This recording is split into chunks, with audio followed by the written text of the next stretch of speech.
Ok, vamos a entrar a la palabra. Vamos a ver, le titulé precepto, principio, estatuto, mandamiento. Palabras que miramos en la Escritura y que muchas veces no, pues bueno, tenemos una idea, pero voy a pronunciar la descripción de cada palabra. Por ejemplo, precepto, orden o mandato impuesto o establecido por una autoridad. Principio, es una ley o regla que se cumple o se debe de seguir con cierto propósito. La palabra nos habla de principios, de cosas que están establecidas y que si se siguen traerán una consecuencia, una bendición, o otras traerán una consecuencia si no se observa. Estatuto, reglamento, ordenanza o conjunto de normas legales por las que se regula el funcionamiento de una corporación o asociación. O sea, son ordenanzas, cosas que traen, es un reglamento que trae orden y que permite que funcionen las cosas correctamente. Mandamiento, una orden dada por alguien con autoridad para hacer ese mandamiento, para ordenar. ¿Estamos de acuerdo? Ok. Y vamos a aprender o vamos a enriquecer algo que es fundamental en la palabra de Dios. ¿Cuántos quieren ser bendecidos? ¿Cuántos no quieren ser bendecidos? Porque también hay algunos, ¿verdad? Masoquistas. Una persona, yo le compartía y decía, bueno, es que buscas a Dios por un beneficio. Bueno, pues que tú no quieres recibir beneficios, o sea, o solamente ganártelos.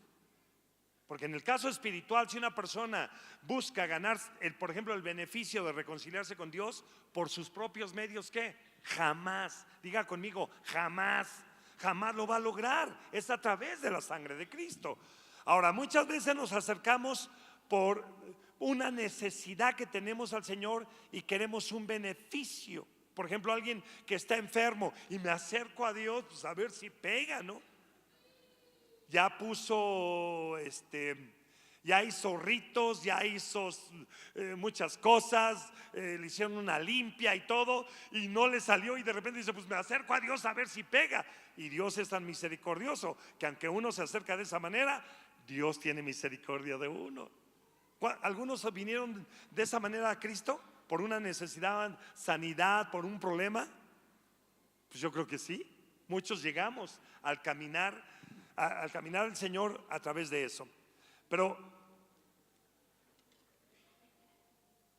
todo lo que hacemos es con tal de mejorar nuestra vida, ¿sí o no?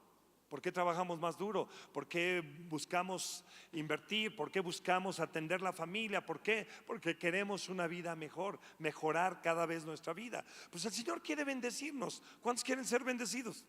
Ok, vamos a poner atención, porque la palabra de Dios nos muestra no solamente que Dios ya preparó bendiciones, sino quiere que esas bendiciones sean una realidad en nuestra vida. Pero hay principios, hay estatutos, hay mandamientos, hay cosas que si se conjugan se darán esas bendiciones.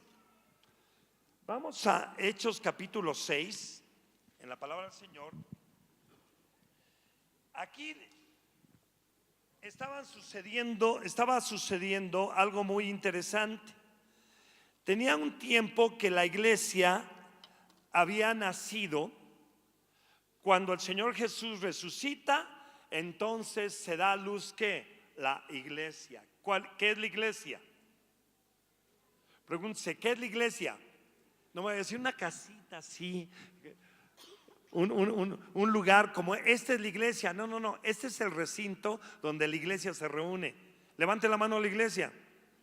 Y no espero que el recinto levante la mano, sino nosotros somos la iglesia, el cuerpo de Cristo. Y no nada más nosotros, sino todo aquel que le ha entregado su vida y ha decidido seguir al Señor es parte de esa iglesia en cualquier parte del mundo. ¿Estamos de acuerdo?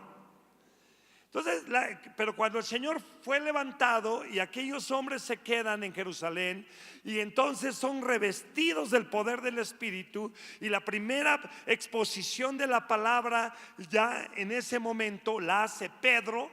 Fíjese, el que había negado a Jesús. Siempre cuando recordamos a Pedro, ¿cómo lo recordamos?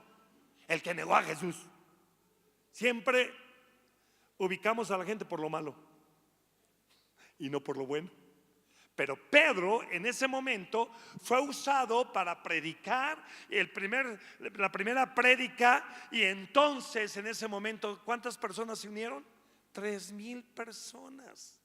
Imagínense, 3,000 personas. En un día, un evangelismo de 3,000 personas. ¿Cuántos decimos que eso siga sucediendo? ¿Verdad? 10,000 personas. Yo recuerdo un evangelista que él inició en África, y dice que pues se acercaban algunos, pero para ver qué les daban, no tanto por el interés del evangelio. Pero de repente el Señor empezó a venir y a obrar de una manera que dice que un día hubo una reunión de 500,000 personas. ¿Cuántos han estado en una reunión de 500,000 personas? Pues no tan bueno, solamente aquí en una marcha en el Distrito Federal o algo así, y 500,000. Y de repente él hace el llamado, cuando hace el llamado a que reciban a Cristo, el 90% se levanta y recibe a Cristo. Y entonces había una serie de pastores ahí y todos estaban llorando. Y cuando miró él y vio a los pastores, les dice: ¿por qué lloran? Es un tiempo de regocijo. Miren cuánta gente le entrega su vida al Señor. Y lo llaman y dice: es que son musulmanes. Y estaban ante un hecho insólito, donde el 90% de esas personas, con un pensamiento muy diferente a la exposición de la palabra, hubo tal fruto como este día donde la iglesia nace y empieza a crecer en Jerusalén. En Hechos 6 ya no eran 3,000, ya eran alrededor de 15,000 miembros de la iglesia, o gente, discípulos. ¿Por qué la palabra nos muestra a veces números? A ver, piense, ¿por qué cree? ¿Por qué nos dice y tantos y luego tantos? Pues, ¿saben qué me interesa tantos? Es para que tengamos dimensión de lo que estaba sucediendo. Ahorita nosotros estamos así, qué padre. Pero a lo mejor no estamos en la conciencia de que en una reunión 3,000 personas o más se conviertan a Cristo. Y por eso, porque no tenemos esa visión, muchas veces no suceden esas cosas. Pero esas cosas la iglesia está destinada a compartir la palabra y que miles de personas reciban el amor de Cristo, ¿o no? Claro. Y no conformarnos, qué padre, pues ya más o menos aquí somos bastantes. ¿Y eso qué en comparación del resto del mundo que no conoce a Dios? Por eso el Señor se ha retrasado, porque si hoy viniera, millones de personas se perderían. Dice la misericordia del Señor. Él es el que más quisiera venir, pero su venida se ha retardado porque no quiere que nadie se pierda. Pero el trabajo de llevar el evangelio, ¿a quién se lo delegó? A mí. Por eso la iglesia tenemos que despertar, a ser un instrumento, a continuar. Quien lo esté haciendo, continúe. Quien no lo está haciendo, despertemos. Porque 1, 2, 3 personas yo puedo alcanzar para Cristo. Preguntémonos, ¿hace cuánto que no alcanza una persona para Cristo? Nada más con eso. Ahí nos vamos a dar cuenta si estamos activos o no activos. Uno dice: ¿qué es eso, hermano? Pues cada uno de nosotros están muy serios. ¿Qué les pasa? ¿Están pensando en el Toluca Monterrey o qué? Olvídese. Lo que es de los diablos es de los diablos. Lo que es del Señor es del Señor. Vamos a ver. Así es de que cada uno de ustedes, yo mismo, tenemos una delegación muy hermosa de llevar el evangelio. Amén. Y hay que cumplir. pero bueno, aquí ya eran miles. Y dice la palabra: en aquellos días, como creciera el número de los discípulos, fíjese qué hermoso, estaba creciendo el número de los discípulos, hubo aquí viene otra cosa contraria, hubo murmuración de los griegos contra los hebreos de que las viudas de aquellos eran desatendidas en la distribución diaria. Una de las cosas que estaba sucediendo, y que igual, por ejemplo, nosotros tenemos cada últimos domingo de mes, levantamos una ofrenda que le llamamos ofrenda mecida, dedicada a personas viudas que no tienen, que les ayudamos en su sostén a través de eso, con la liberalidad del pueblo. Y la iglesia primitiva tenía algo similar, pero donde estaba viendo una ebullición de liberalidad para sembrar. La liberalidad es el dar sin esperar recibir.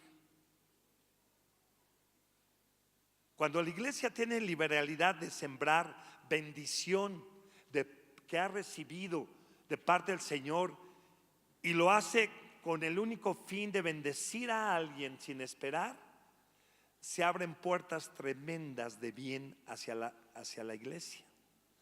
Y aquí la iglesia estaba en una situación donde gente hasta daba sus terrenos y muchas cosas. Pero viene murmuración, diga conmigo, murmuración. ¿Alguna vez han murmurado de usted? Claro, yo creo que de una de otra manera, ¿no? ¿Y qué tal siente usted? ¿Qué dice cuando murmuran de usted? Ay, gloria a Dios, aleluya. Que sigan murmurando, porque así mi cuenta en el banco celestial aumenta. Pues la palabra de Dios dice que cuando murmuran contra nosotros, mintiendo, están añadiendo tesoros en nuestra cuenta allá arriba. Maneje bien su cuenta bancaria aquí, pero maneje mejor la de allá arriba. ¿Estamos mandando allá o no? Porque algunos van a llegar: Señor, a ver mi cuenta, 20 pesos. 20 pesos, ¿cómo? Pues eso fue todo lo que mandaste. En acciones no sembraste nada. Les digo, ¿están muy serios? ¿Qué los regañaron o qué? Entonces, la iglesia estaba dando muchísimo, pero vienen contra los apóstoles y dicen: ¿saben qué? Son injustos. Cuando el pueblo habla de sus siervos y empiezan a juzgar sus acciones, no cabe duda, si hay una acción injusta, hay formas y se debe de confrontar. Hermano, si usted me viera a mí caminar mal y se da cuenta y usted me ama, ¿qué va a hacer? Vas a venir y vas a hablar conmigo en amor, exhortándome. Ah, no, pero es el pastor, a él no se le toca. No, todos somos iguales. Tenemos una función delegada, pero no por eso yo puedo manejar el reino de Dios o las cosas de la congregación a mi antojo.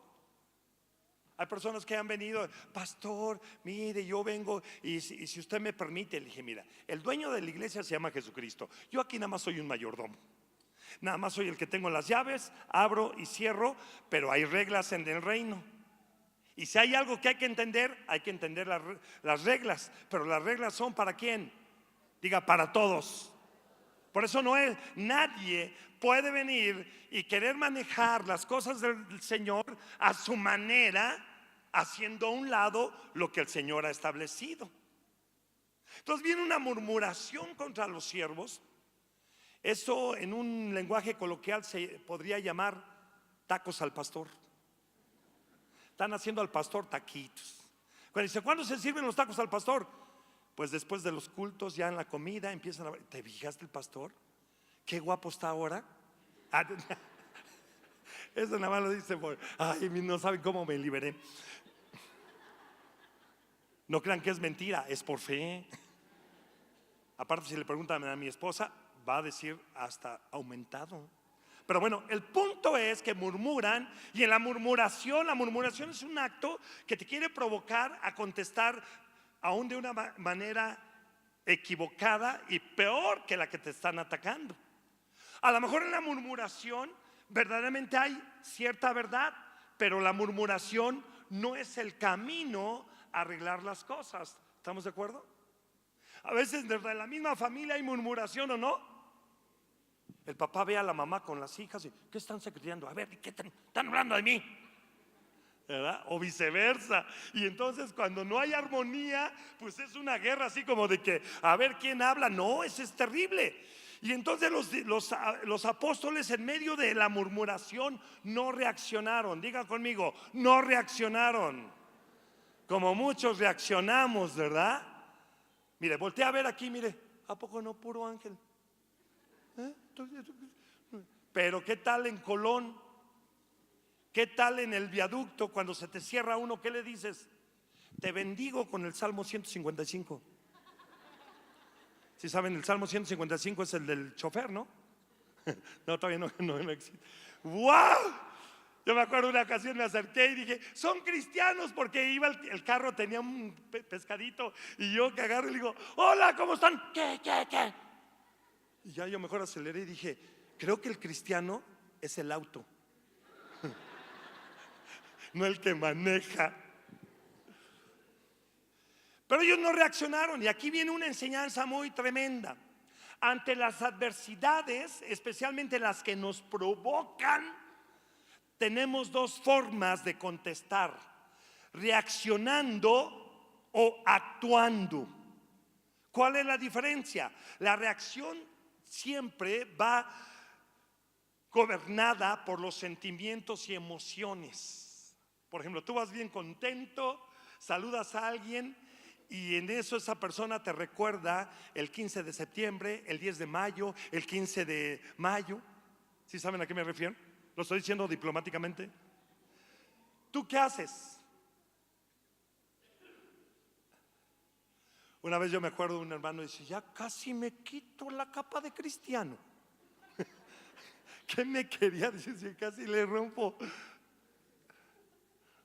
¡Wow! La ofensa es una decisión. Pero también en la ofensa somos probados si podemos actuar. ¿Actuar qué es? Hacer lo que debemos de hacer. Jesús nunca reaccionó aunque lo atacaron. Jesús nunca reaccionó ante las situaciones, sino actuó, hizo lo que debía hacer, porque siempre buscaba la guianza del Espíritu Santo. Y amados hermanos y hermanas, eso hace una gran diferencia en la vida.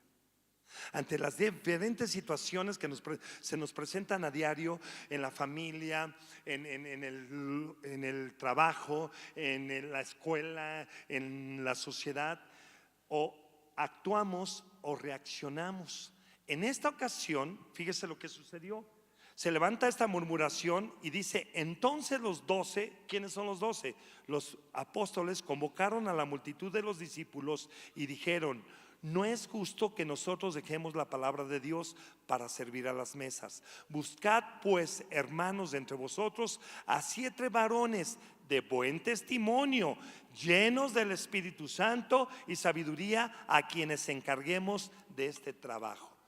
Lo que está entre esos dos versículos es que los apóstoles no reaccionaron, sino actuaron y buscaron la guianza de Dios. Yo me imagino, no lo dice la Biblia, pero es muy seguro que ellos se convocaron a buscar del Señor, a tener un tiempo. Señor, ¿qué hacemos? Y tuvieron un tiempo y de repente empezaron a entender la directriz del Espíritu Santo.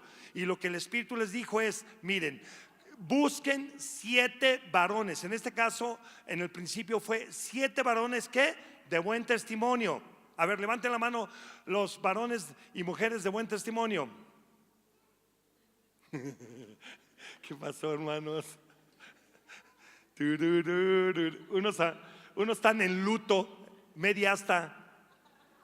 ¿Qué onda? ¿Hay buen testimonio? No hay testimonio. Si uno tiene comunión con Dios, no quiere decir que ya seas un ángel perfecto, pero el testimonio. ¿Sabe que una de las cosas que va a evangelizar el mundo no es tanto a veces si hablamos de Dios, que es importante hablar del Señor, pero es el testimonio? Hay personas que dicen, Si este es cristiano y quiere que me haga yo cristiano, no, hombre, está peor que yo. ¿Por qué tan serios, hermanos? Nadie quiere voltear a ver a nadie. Esto nos lo habla a todos, a mí también. Al primero que le predico es a mí y después a ustedes. Y el buen testimonio no es que ya somos perfectos en todo, pero somos personas que estamos atentos a glorificar a Dios porque hemos decidido, no porque nos obligaron, no porque tenemos una religión, sino porque tenemos convicción en nuestro corazón. Gente que no tiene que predicar necesariamente para mirar en su caminar, en su hablar, en su forma de decidir, en su forma de tratar las cosas. Uno sabe, este ama a Dios y Dios está con él. Buen testimonio, llenos de conocimiento, también con conocimiento de la palabra. No nada más cristianos que han tomado la decisión de entregarle su vida a Dios, pero no escudriñamos la palabra. Este año ya lleva ¿cuántos días llevamos de este año? Como 50, ¿no? Más o menos. Bueno, si nosotros nos alimentamos diario de la palabra, fácilmente unas 3 veces al año leemos la Biblia completamente. Y si realmente ahorita el Señor hiciera una encuesta aquí y nos dijera el promedio de lo que hemos leído de la palabra, a veces nos decimos, pues con razón el diablo nos baila tan fácil. Baila es una palabra griega que quiere decir nos engaña. Porque no conocemos la palabra. ¡Ay, me la hizo! Bueno, como escrito está, ojo por ojo, diente por diente. Y nos agarramos de esas cosas. Es más, a veces proclama gente algo que no dice Dios, pero así dice el Señor, ¿verdad? Por ejemplo, el que me la hace. ¿Ya ven? ¿Esa Biblia sí han leído ustedes? Pero ahí no dice el que me la hace, me la paga. Caray, a ver, ¿cuántos oran por sus enemigos? Ay, ay, ay.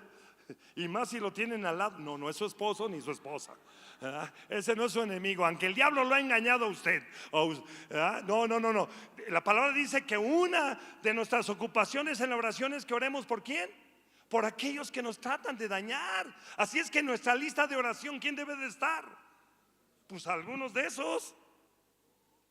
Ahora, que no sean nuestros enemigos, porque también nosotros los hemos provocado, imagínense.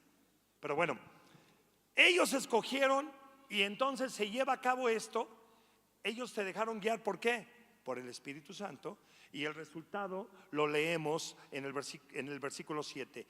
Y crecía la palabra del Señor y el número de los discípulos se multiplicaba grandemente en Jerusalén. También muchos de los sacerdotes obedecían ¿qué? A la fe. ¿Cuál fue el resultado de establecer lo que el Señor les dijo? Diga conmigo, bendición. ¿Quiero bendición? Entonces tengo que escuchar y hacer lo que dice el Espíritu Santo. ¿Estamos de acuerdo? Mire, voy a poner un botón aquí. Cada vez que lo apriete, diga amén. Conéctamelo mejor. Gloria a Dios. Y no quiero aquí puros ameneros, pero sí quiero que usted y yo despertemos a entender, Dios me quiere bendecir, pero la bendición está sujeta a una acción guiada por el Espíritu Santo, en obediencia a lo que dice el Espíritu Santo. A veces queremos que Dios nos bendiga y estamos haciendo todo lo contrario. ¿Cómo nos va a bendecir el Señor?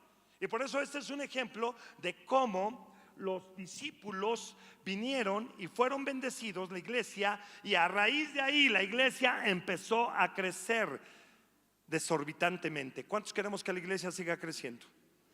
Y no nada más para llenar lugares, sino para alcanzar al mundo perdido, para que se entregue a Cristo y reciba las mismas bendiciones que estamos recibiendo. Esa debe ser la esencia. Ok, vamos a primer libro de Crónicas, capítulo 15. Vamos a ver una historia ahí donde primero de Crónicas 15, sí, perdón.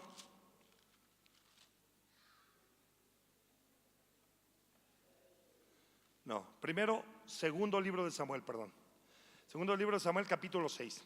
Aquí la situación, vamos a remontarnos un tiempo atrás. Recuerden que el Señor le dijo a Moisés que hiciera una arca, que era un mueble donde se componía de ciertas características, pero de donde el Señor se iba a manifestar a su pueblo. Escúchenme bien. Esa arca es tipo de lo que ahora es simplemente vivir en la presencia de Dios. En ese entonces él dijo: vas a hacer esto, y cuando el pueblo quiera consultarme, irá a consultar el arca. Yo me manifestaré cuando tú me busques y tengas una situación, yo te hablaré de ahí. Y entonces el arca representaba la manifestación de la presencia de Dios. Pero sucede que el pueblo tenía enemigos, y los enemigos toman el arca, los filisteos. Y cuando estos filisteos, que era un pueblo enemigo, toma el arca, pues les empiezan a suceder muchas consecuencias. De tal manera que ellos mismos dicen: no, regresa el arca. Esto nos ha venido por causa de haber tomado el arca. Y la regresan. Y esta arca llega a un lugar, y entonces David dice: es tiempo de que el arca vuelva con nosotros. Y entonces David prepara el regreso. No, perdón, por cuestión para aprovechar más el tiempo, vamos ahí a segundo libro de Crónicas, para que leamos. En ese anterior que les había dicho es cuando regresa el arca los filisteos, pero ahora vamos a mirar cuando David, capítulo 13, vamos ahí, versículo 5, dice: entonces David reunió todo Israel desde Sior de Egipto hasta la entrada de Hamat, para que trajesen el arca de Dios de Kiriat Jearim. Y subió David con todo Israel a Balá de Kiriat Jearim, que está en Judá, para pasar de allí el arca de Jehová Dios, que mora entre los querubines, sobre la cual su nombre es invocado. Y llevaron el arca de Dios de la casa de Abinadab en un carro nuevo, y Usa y Ahio guiaban el carro. ¿Quiénes eran Usa y Ahio? Los hijos de Abinadab. El arca se había quedado en la casa de Abinadab, y entonces ahora dice David: no, la vamos a llevar a Jerusalén. Y entonces hacen un carro nuevo. ¿Cuántos quieren un carro nuevo? Un auto de formal prisión. Un auto nuevo. ¡Wow! ¿Cómo? Imagínense el carro que hicieron para llevar el arca. Y dice que lo prepararon. Y David y todo Israel se regocijaba delante de Dios con todas sus fuerzas, con cánticos, arpas, salterios, tamboriles, címbalos y trompetas. A ver, quiero rápidamente, a ver, Dani, ándale aquí, ven. Quiero alguien que se regocije, que nos enseñe cómo regocijarse. No, ¿qué es eso? Parecen coyotes. A ver, alguien que venga, que tenga libertad para adorar a Dios, venga, a ver. Si no, el Señor señalará. A ver, ven. Tú, mi hermano, ven. Sí, tú. Hoy Dios te ha escogido a través de mi dedo. Alguien más, algunos varones. A ver, quiero unos varones. Todos empiezan a agachar así, que no me reconozca el pastor. Algunos hasta agarraron los cabellos de su esposa y se los pusieron para qué. Bueno, algunos no hay nada que desear.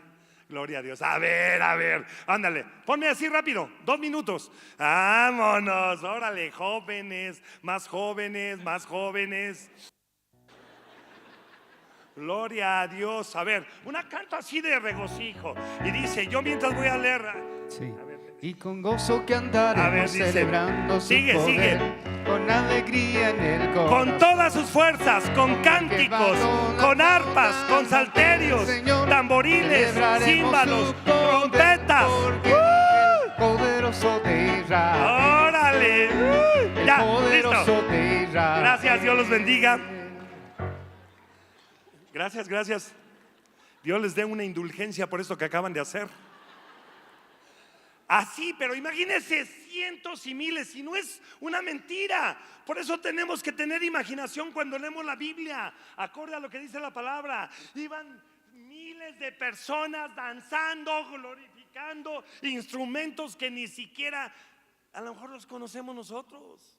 Címbalos, salterios, trompetas, ¿qué mariachis ni qué mariachis? Los mariachis nada más tienen 3 trompetas y se oye bien duro. Imagínense aquí unas 100, 200 trompetas o más. Qué increíble. Era una fiesta, una algarabía, una libertad para danzar, tremendo. Y entonces iban de esa manera. Dice, pero cuando llegaron a la era de Kidón, Usa, o sea el hijo de Abinadab, extendió su mano al arca para sostenerla porque los bueyes tropezaban. O sea, ¿qué estaba pasando? El carro iba, y yo creo que entró en un lugar, había piedras o había fango, y entonces empezaron a tropezarse los animales que iban jalando el carro, y el arca se empezó a deslizar e iba a caer. Y Usa, hijo de Abinadab, extendió la mano para detener que no se cayera el arca. ¿Cuántos dicen qué buena obra hizo? Pues claro, si iba a caer el arca del Señor, entonces extendió su mano para que no cayera. Todos dirían, hijo, qué padre, Usa sí estaba atento, no dejó que se cayera. Dice, y el furor de Jehová se encendió contra Usa y lo hirió porque había extendido su mano al arca y murió allí delante de Dios. ¿Y saben por qué? En otra parte dice por su temeridad. Pues, ¿cuál temeridad? Si su intención era ¿qué? Pues, detener el arca. Imagínense. Hay una foto que no sé en qué, no sé si fue cuando en China había una revuelta civil tremenda, y hay una escena que se hizo muy famosa porque venía un tanque y uno se paró enfrente y se movía el tanque y él se movía. ¿Qué es eso? Una temeridad. ¿Qué te pasa? ¿Tú crees que vas a detener al tanque? Pero ese hombre fue temerario, ahí exponiéndose, ni siquiera una pistolita de agua tenía. Contra un tanque, qué locura, cualquier día, ¿qué te pasa? Esa es una temeridad. Y dice la palabra que Usa hizo una temeridad al detener eso. Y uno se pregunta, ¿por qué? ¿Cómo es posible? ¿Qué hizo Dios? Diga conmigo, lo mató. ¿Qué hizo Dios? Dice que lo fulminó. Y dice que David se puso triste, tal vez hasta enojado, y mucha gente del pueblo. ¿Cómo es posible, Dios? Si él iba a tomar el arca, ¿por qué lo mató Dios? Si tuvo una intención buena. Y eso es algo que la palabra nos muestra y que tenemos que observar. Capítulo 15, ahí adelantito.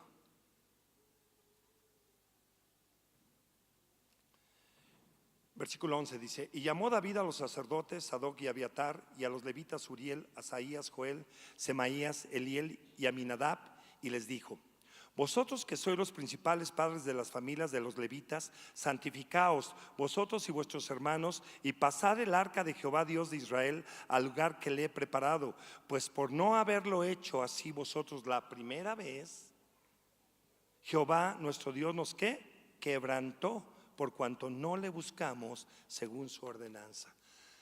La enseñanza a través de todo esto es, amados hermanos, que Dios no va a bendecir las buenas intenciones. Hay que tener mucho cuidado. Dios no bendice las buenas intenciones. Dios va a bendecir aquello que está conformado a sus ordenanzas. Por eso a veces decimos, pues si yo hice esto, ¿por qué Dios no me bendice? Y uno tiene que analizar si uno lo hizo correctamente. Por ejemplo, cuando Saúl iba a enfrentar a Amalek, que era un pueblo que el Señor había dicho: vas a destruir a todo el pueblo, hasta los animales, no quedará nadie, por cuanto Amalec se levantó contra el Señor, contra el trono de Dios y aún contra Israel, y no lo dejó pasar cuando el pueblo venía de la esclavitud y iba a poseer la tierra prometida. Y Saúl fue contra Amalec, pero guardó ovejas y le perdonó la vida al rey. Y cuando vino el profeta le dijo: ¿por qué hiciste así? Y él dijo: es que el pueblo me presionaba, pero mira, guardé a estas ovejas para sacrificarlas a Dios. Y es cuando el Señor revela que la rebelión es como brujería, como idolatría, la necedad del corazón. Dice: y por cuanto no obedeciste, tu reino se rasgó. El reino de Saúl hubiera durado más, fíjese. Y hay bendiciones que Dios quiere que permanezcan en nuestra vida, pero a veces no duran, porque nuestra obediencia es parcial. No, pues si yo voy a la iglesia, yo adoro, yo diezmo, yo ofrendo, y yo soy amigo de los pastores, de los líderes, y pensamos que eso es ya el estar bien con Dios, pero a lo mejor no nos fijamos que fuera de este contexto dirijo mi vida lejos de Dios y quiero bendición. Escúchame bien, tal vez esta palabra no es para todos, pero esta es una palabra que sí nos da luz a todos, de que Dios bendecirá lo que se hace conforme a su diseño. Una mujer, hoy no me van a amenazar con el pianista. No, pues ya que pase. 5 pianistas me quedan. Ay, caray. Una mujer decía, una cristiana: ay, me encanta ir a la iglesia. ¿Cuántas mujeres están en esa actitud? Me encanta ir a la iglesia.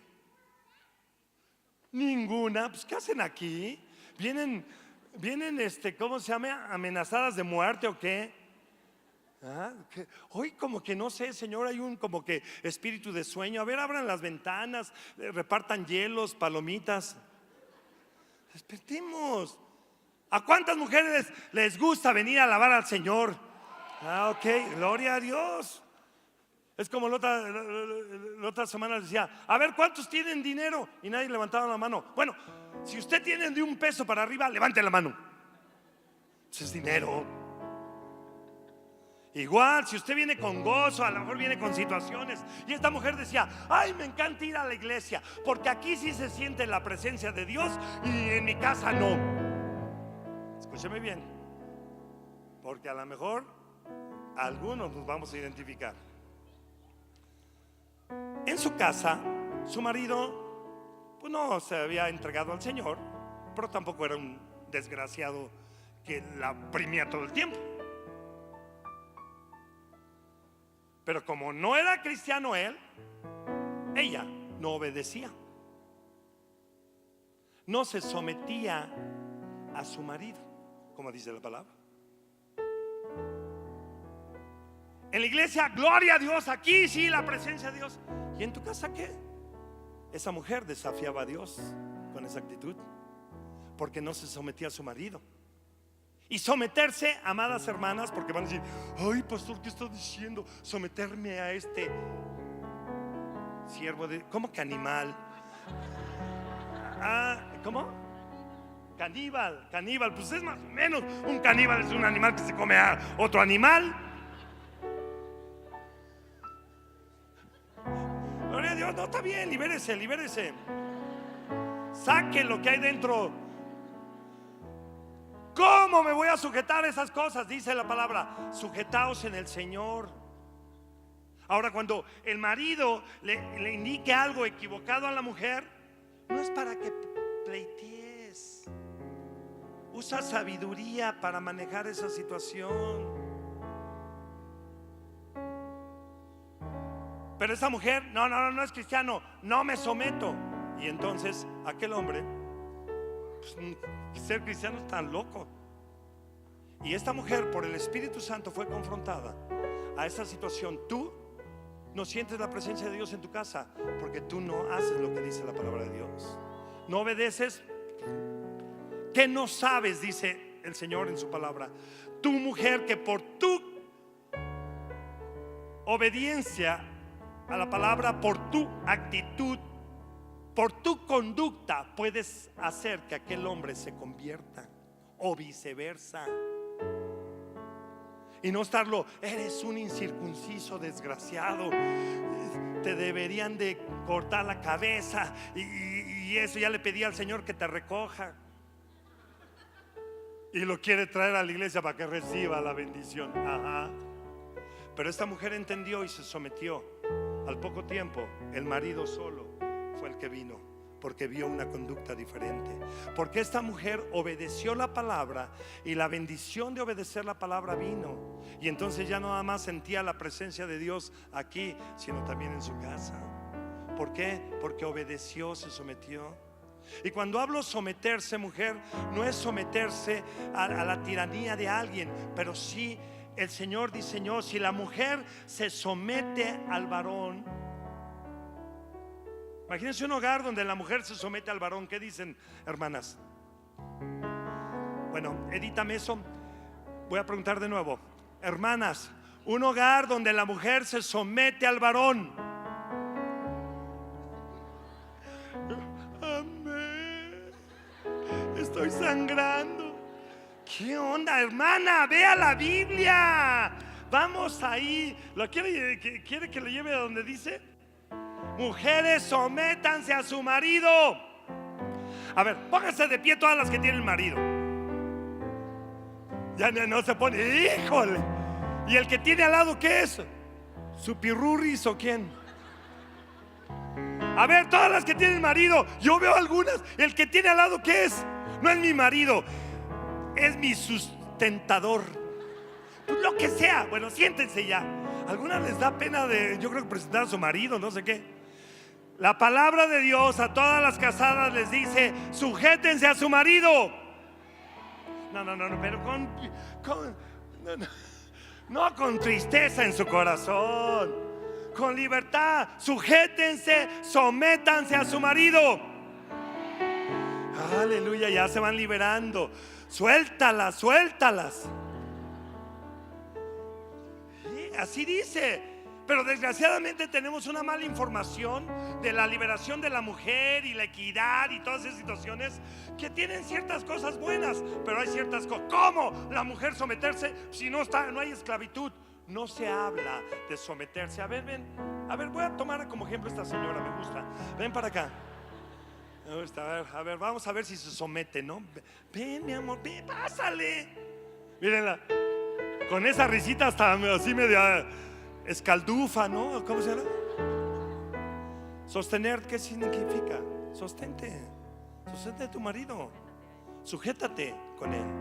Pero también, o sea, escucha para que lo jale. Ella tiene una Biblia que dice que yo soy la cabeza y ella el cuello. No sé de dónde la compró. Está equivocada esa, ¿eh? El cuello mueve la cabeza. Mi amor, estoy predicando yo, tú nada más párate aquí. Sujetaos. No, es sujetarse y tomar en cuenta su opinión. Como el marido ame a la mujer. Ame.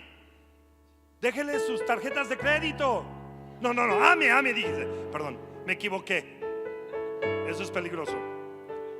Ame a su mujer. Si la mujer en un hogar, la mujer se sujeta a su esposo y su esposo la ama y la trata como ese vaso, o como el Señor dice, como Él trató o trata a la iglesia, y los hijos obedecen a los padres. Edítame eso. Los hijos obedecen a los padres. Ay, sí, los papás son los que dicen amén. Deben de ser los hijos. Ya, mi amor, ya. Al ratito terminamos esta dinámica.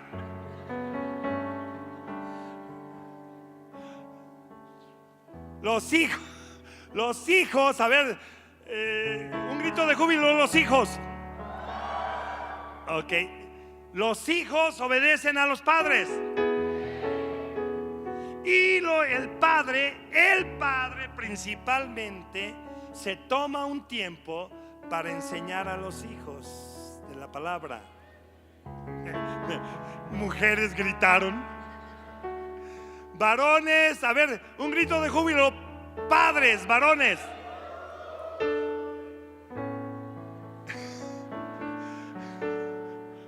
Una manada de coyotes se oyó.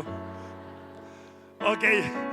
Padres, nos tomamos un tiempo para educar a nuestros hijos y ser ejemplo. Si esa dinámica sucede porque es un mandato en la palabra, entonces la familia caminaría diferente. Porque obedecemos la palabra y Dios va a bendecir lo que hagamos conforme a la palabra de Dios. Es que tengo buena intención. No. Las buenas intenciones, cuando no están acordes a los diseños de Dios, no sirven de nada, mi amado hermano. Aunque pareciera una buena intención. Por eso una de las cosas, iglesia, es que en cada decisión que tomemos, verifiquemos que es de acuerdo a un diseño. Pero es que la otra persona, ese es nuestro pretexto. Deja a la otra persona, decide por ti. Tú no puedes decidir por la otra persona, aunque sea tu esposo, esposa, hijo o padre, lo que sea. Pero tú puedes decidir por ti. Y cuando uno decide por uno, entonces bendición viene a nosotros. ¿Cuántos dicen amén? Me sujeto a los diseños de Dios. Hacer lo que dice la palabra. Y por último, a ver, quiero invitar un valiente o una valiente que se encuentre en una situación donde tiene un sentimiento, enojo, coraje contra alguien. ¿Habrá alguien por aquí? Un valiente, venga, ese sí va a tener un premio. Vamos a dar un gansito. ¿Hay alguien? No. Si no, yo paso, pero yo quiero pedir la bendición. ¿Tú, mija? Pásale. Ahora, quiero decirle, todos están, ay, pecadora, tienes enojo. Muchos de ustedes están igual o peor. O estamos, dijo el otro. ¿Qué tiempo tienes en el Señor, mija? Unos meses. Apenas, ¿unos cuantos meses? Como 3 meses. Gloria a Dios. ¿Estás leyendo la palabra? ¿Has encontrado algo que te dice la palabra al respecto? De que cuando a lo mejor alguien te hirió y tienes un sentimiento. Es muy normal que cuando alguien te hiere tengas un sentimiento de enojo contra la persona, ¿no? O te hiere y vas y mira, he sentido darte una ofrenda y bendecirte y es difícil. Ok. ¿Qué has encontrado que la palabra te dice que debes de hacer? Bueno, por ahí leí algo de que lo que hemos destruido se reconstruirá o algo así. Ok. Pero en cuanto a la persona, a ese sentimiento que tienes, ¿qué te dice la palabra? ¿Te ofendió? ¿Eso te despertó un sentimiento de ira, enojo, lo que sea? ¿Qué te dice la palabra que debes de hacer con eso? Perdonar. Ok, perdonar, sí, ¿qué más? Yo te pregunto lo que tú has entendido. Te quiero decir algo, mija, que te va a ayudar mucho. Y a todos nosotros. Fricciones las vamos a tener. ¿Y con quién tenemos a veces las más constantes fricciones? ¿Con quién? Pues con la familia. ¿Y por qué cree? Somos con los que más vivimos. Por eso, igual en el trabajo, aquel que dedica muchas horas al trabajo, pues lógicamente que va a tener roces a veces con las, no, tiene envidia y esto, aquello, hizo esto y ahora el jefe me regañó, cosas así. Hay que perdonar.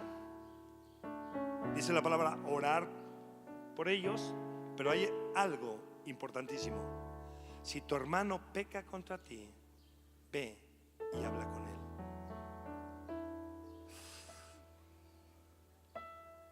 Como que cuando el Señor hizo ese mandato, ¿qué estaría haciendo? A lo mejor estaba distraído viendo un partido, ¿no? ¿Cómo voy a ir a hablar con ese desgraciado que me timó. ¿Cómo voy a hablar con ese cuate que me embarazó y me dejó? Cosas así. O mató a mi padre. Ay, caray. Pero si uno lo hace, mija, con un corazón sencillo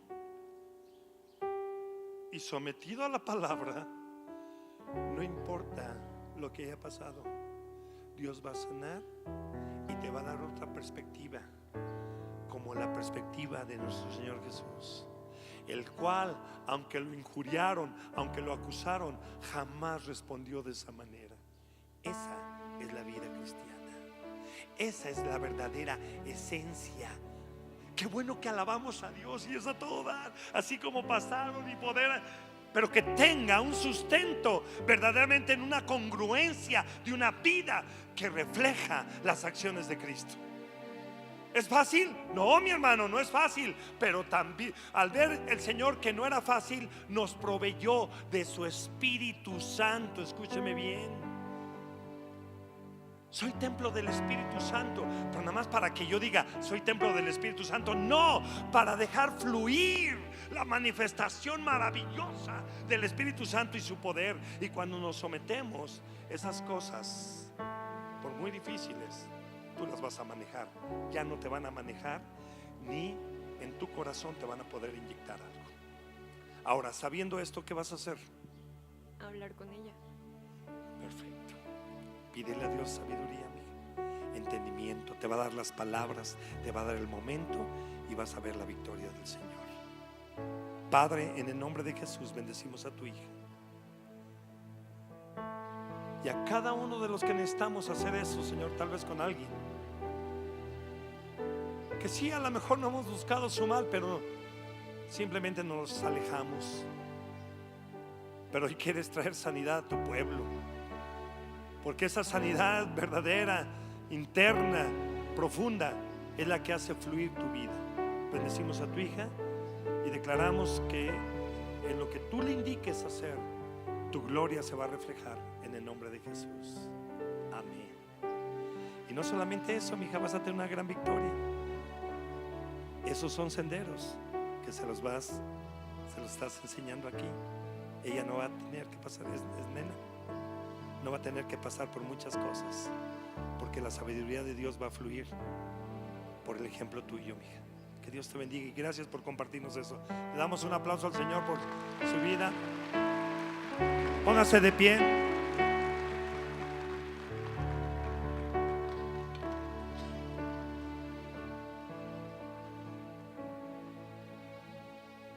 Por eso el Señor dijo: quien quiera seguirme, ¿qué? Tome su cruz. Hay que morir esas cosas que nos impiden seguir creciendo o disfrutando de lo que Dios ha preparado, esa vida abundante. Pero si nos sometemos al Espíritu Santo y caminamos bajo esa guianza, no importa qué situación tengamos que confrontar, siempre tendremos la guianza, la fortaleza en el nombre de Jesús.